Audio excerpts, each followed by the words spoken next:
इस डेरिवेशन में हमें सिद्ध करना है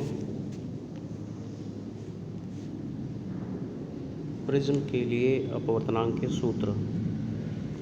प्रिज्म के लिए अपवर्तनांक का सूत्र का मतलब है ये वाला जो नीचे फार्मूला आ रहा है हमारा, ये यानी जब एक प्रिज्म होगा तो उसका ये होगा, ये वाला कोण कौन सा होता है, प्रिज्म कोण, जिसको लेते हैं कैपिटल ए। यहाँ से प्रकाश जाएगा अंदर तो भटकता हुआ दूसरी साइड से निकलेगा, तो ये रास्ता इसकी असली वाली कौन सी होगी, ये वाली। जा कहाँ रहा है, ये वाली। तो ये कितना रास्ता भटक जाता है उसको क्या लेते हैं, डेल्टा। डेल्टा अर्थात उसका जो विचलन है, विचलन का कोण, उसको लेते हैं डेल्टा। तो इनमें संबंध निकालना है हमें। तो संबंध के लिए चित्र, इसके लिए पहले चित्र देख लेते हैं। ये वाला, इसमें ये वाला कोण बना हुआ है, कोण ए। पी की रेखा अंदर गई कितने कोण पर, आई कोण पर। जाने के बाद ये सीधे वाले रास्ते से, ये वाले रास्ते से भटक गई, हुई कहाँ चली गई, ऐसे। तो इसका जो अविलंब ये वाला होगा, इससे कोण कितना बना रही है, ये स्मॉल आर। दूसरी जब सतह से टकराएगी तभी ये, जाना इसको ऐसा चाहिए था लेकिन गई कहाँ, ये ऐसा। तो इसके अविलंब से ऐसे चली गई, तो इसका कोण कितना, विचलन कितना है, ये हम लोगों ने यहाँ पे लिया है आई डैश। ठीक है, तो ओवरऑल ये कि कई, ओवरऑल ये है कि रास्ता तो सीधी ये गई थी, जाना था इसको इधर और जा रही है ये इधर। तो कुल कोण जो आ रहा है यही क्या है, विचलन कोण, ये प्रिज्म कोण। डेरिवेशन को अच्छे से समझ लीजिए, कोण का ध्यान रखिए।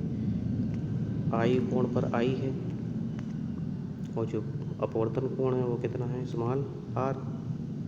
स्मॉल आई पर आई और आर पर गई। दूसरी वाली सतह पे इस आर डैश पर आई और आई डैश पर गई। ठीक है, बाकी बाद में समझाएंगे। अभी नेक्स्ट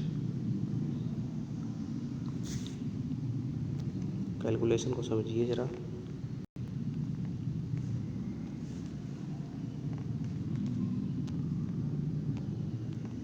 एक मिनट,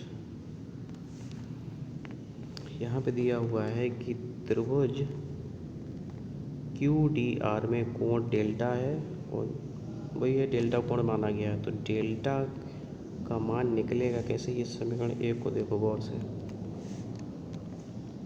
ये जो समीकरण दे रखी है ये वाली, ये कह रही है कि I minus R dash, I minus R plus I dash minus R dash. कैसे आई, वही चित्र से समझाते हैं। यहाँ पर क्या लिखा हुआ है कि आई वाले में आई डैश जोड़कर लिख दिया, ये माइनस का ये माइनस का है, दोनों माइनस बाहर निकाल लिया, तो अंदर क्या बचा, आर प्लस आर डैश। तो ये समीकरण आपको एक मिल जाती है। ये कैसे लिख दिया है, आई माइनस आर और I dash minus R dash. ध्यान रखना आई माइनस आर लिखा है, यहाँ देखो ये बड़ा है कोण या फिर ये कोण बड़ा है। अगर ये निकालना कि ये वाला विचलन कितना है, कितना भटकी है, तो निकालेंगे कि आई थी आई पर, गई है स्मॉल आर पर, तो बड़े वाले में से छोटा वाला घटा दिया। तो पहले जो विचलन हो वो कितना हो गया, आई में से छोटा वाला कोण घटा दो, आई माइनस से आर घटा दिया, तो ये कोण निकल आएगा। दूसरी साइड के लिए छोटे कोण पर आई थी और बड़े कोण पर चली गई क्योंकि सघन से विरल में गई है। तो यहाँ देखो अगर विचलन निकालना है तो विचलन तो ये वाला आएगा, तो जैसे इधर किया वैसे इधर, बड़े वाले में से छोटा वाला घटा दिया, तो I dash minus R dash. इसी आधार पर ये लिखा हुआ था।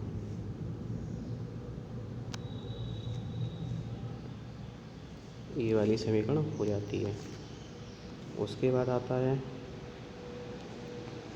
चतुर्भुज ए क्यू ई आर में जो कोण ई और कोण आर कैसे हैं, समकोण इसीलिए कोण ए और कोण ई का योग कितना है 180।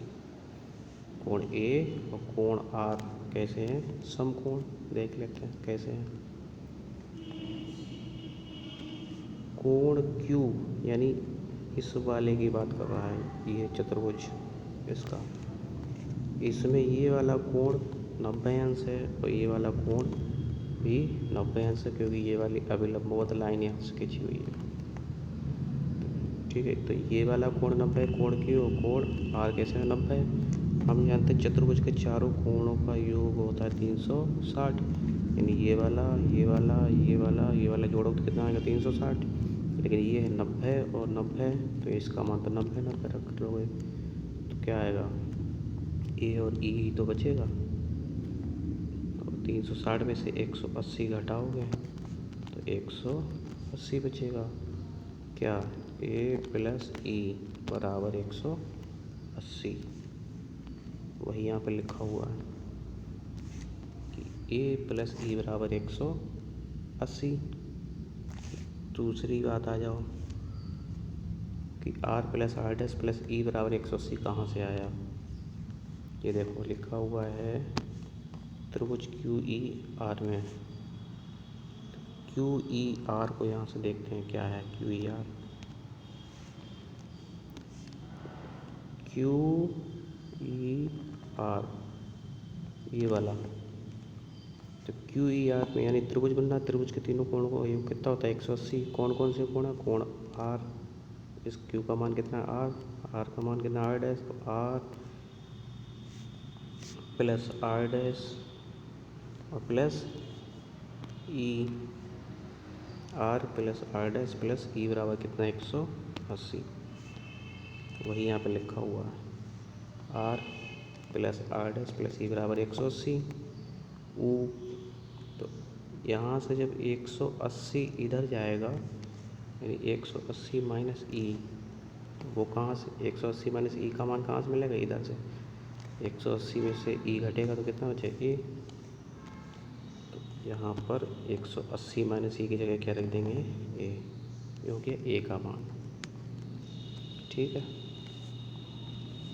यानी कि आर प्लस आर डैश का जो मान है वो कहाँ रखेंगे इस वाली समीकरण में, तो आर प्लस आर डैश की जगह क्या रख देंगे ए, आई प्लस आई डैश माइनस ए, ये हो जाएगी समीकरण। अब इसमें कंडीशन लगाइए प्रिज्म अल्पतम विचलन, यानी अंदर से जो किरणें वो थोड़ी सी भटकी हुई, इतनी कम है कि जितने पर आई उतने पर ही चली गई। तो यहाँ जो आई बराबर आई डैश लिखा हुआ है, इसका मतलब जितने कोण पर आई लगभग उतने ही कोण पर चली गई। इसका मतलब विचलन में अंदर वाले कोण भी कैसे होंगे, बराबर।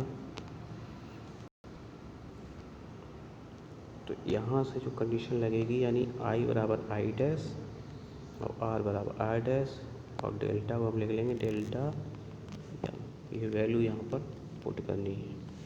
जब पुट करोगे तो आई प्लस आई डैश किसके बराबर आई, तो आई और आई कितना हो जाएगा 2i माइनस का ए, बस हो गया काम। इतना मिल जाएगा, ये फार्मूला डायरेक्ट है। अगर विचलन कोण ज्ञात करना है तो आपतन कोण पाई बताओ, उसके 2 से गुणा करो, उसमें से प्रिज्म कोण घटा दो तो 2i माइनस ए मिल जाएगा। और इसको अगर यन का सूत्र बनाना है कि अपवर्तनांक प्रिज्म का ज्ञात करना है तो क्या करेंगे, यहाँ से ए जाएगा इधर तो ए प्लस डेल्टा है, और जो गुणा में 2 लगा वो आ जाएगा बटे में, तो ये मिल जाएगा ये। बाकी अगर अपवर्तनांक ज्ञात करना है तो एन बराबर साइन आई बटे साइन आर होता है। आई का पूरा मान ये है, आई की जगह पर रख दिया। आर का मान हमें ऊपर से मिलेगा ये बटे 2, दोनों मान रख देंगे और ये फार्मूला आपका मिल जाएगा। ये कहाँ से मिला, ये यहाँ से मिला 2r बराबर ये आएगा ऊपर से, तो r बराबर बटे 2। ओके, बताना समझ में आया कि नहीं आया।